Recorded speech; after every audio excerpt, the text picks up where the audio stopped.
नमस्कार दोस्तों, आप सभी का एक बार फिर से स्वागत है हमारे चैनल दुर्गा भक्ति मार्ग में। आज मैं आप सभी को सुनाऊंगी वैकुंठ चतुर्दशी की कहानी और साथ ही आज मैं आपको बताऊंगी इसके महत्व के बारे में। कार्तिक माह के शुक्ल पक्ष की चतुर्दशी को वैकुंठ चतुर्दशी मनाई जाती है। यह दिन हिंदू धर्म के लिए एक पवित्र दिन माना जाता है, क्योंकि इस दिन भगवान विष्णु और भगवान शिव दोनों ही महादेवों की पूजा की जाती है। यह दीपदान के महोत्सव के रूप में भी मनाया जाता है। दोनों वसंत चतुर्दशी की पौराणिक कथा के अनुसार एक बार नारद मुनि पृथ्वी लोक से घूमकर वैकुंठ धाम पहुँचे।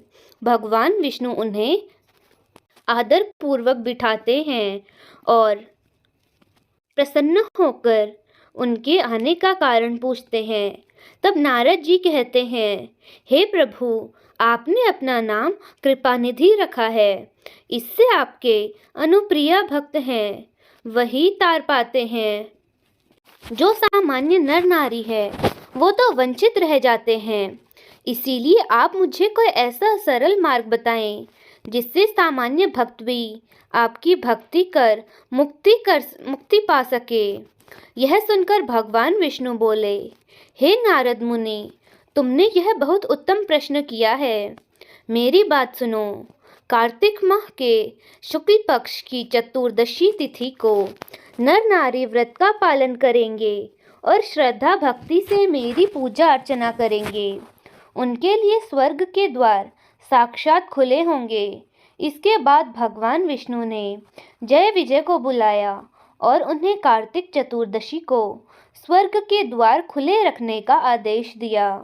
भगवान विष्णु कहते हैं कि इस दिन जो भी भक्त मेरा थोड़ा सा भी नाम लेकर पूजा करेगा वो वैकुंठ धाम को प्राप्त हो जाएगा। और भगवान विष्णु नारद मुनि को एक कथा सुनाते हैं कि एक समय की बात है, उज्जैन नगरी में धनेश्वर नाम का एक ब्राह्मण रहा करता था, जो रस कंबल और चमड़े का व्यापार करता था। वह सदा दुष्कर्म में लिप्त रहता था। व्यापार के लिए वो नगर नगर घूमता था। एक दिन व्यापार के सिलसिले में वो माहेश्मती नगरी में पहुंचा, जहां नर्मदा नदी में स्नान करने के लिए हजारों श्रद्धालु लोग आए हुए थे। कार्तिक का महीना था। वह भी पूरा महीना वहां रहा। प्रतिदिन उसने वैष्णव के मुख से भगवान विष्णु का कीर्तन सुना।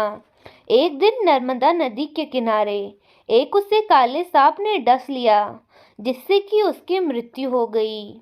यह यमराज के दूत उसे बांधकर कोड़े बरसाते हुए यमपुरी ले गए। वहां यमराज ने आदेश दिया कि इसे कुंभ नरक में डाल दो। वहां पहुंचकर जैसे ही यम के दूतों ने उसे गर्म तेल की कढ़ाई में डाला तो वह शीतल जल हो गया। ये देखकर वो सभी चकित रह गए।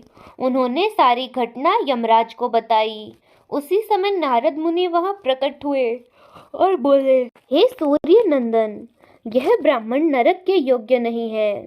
जो व्यक्ति पुण्य कर्म करने वालों का दर्शन, स्पर्श और श्रवण करते हैं वह उनके पुण्य का 6 अंश प्राप्त कर लेते हैं। और यह तो पूरे 1 माह तक भगवान विष्णु के कार्तिक माह के अनुष्ठान करने वाले असंख्य व्यक्तियों के बीच रहा।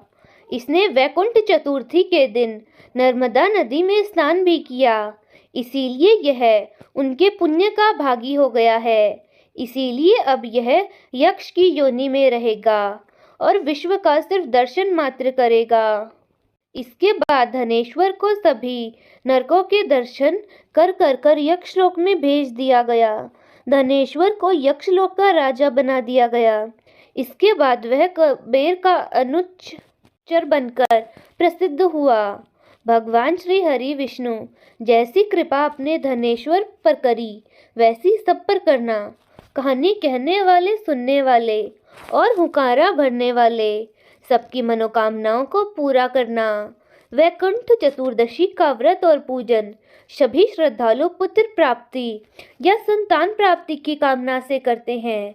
तो वही अनेक श्रद्धालु मोक्ष के भाव से इस दिन की पूजा अर्चना करते हैं। वैकुंठ चतुर्थी के दिन ही भगवान विष्णु ने भोलेनाथ की तपस्या कर सुदर्शन चक्र प्राप्त किया था। तो वहीं भगवान श्री राम ने रावण वध के उपरांत ब्रह्म हत्या के पाप से मुक्ति हेतु इसी दिन भोलेनाथ की पूजा अर्चना कर वह पाप से मुक्त हुए थे। इसी दिन भगवान शिव पर तुलसी के पत्ते और भगवान विष्णु पर बेल के पत्ते चढ़ाए जाते हैं, जो कि आम तौर पर नहीं किया जाता, क्योंकि तुलसी के पत्ते भगवान विष्णु को अर्पित किए जाते हैं और बेल पत्र भगवान शिव का प्रिय पत्र माना गया है। ये इस दिन इन दोनों को चढ़ाए जाते हैं। यह पर्व बहुत ही महत्वपूर्ण होता है। यह हिंदू धर्म का एक बहुत ही पवित्र त्योहार माना गया है। तो दोस्तों, कैसी लगी आपको हमारी आज की यह कथा? कमेंट्स में ज़रूर बताएं। धन्यवाद।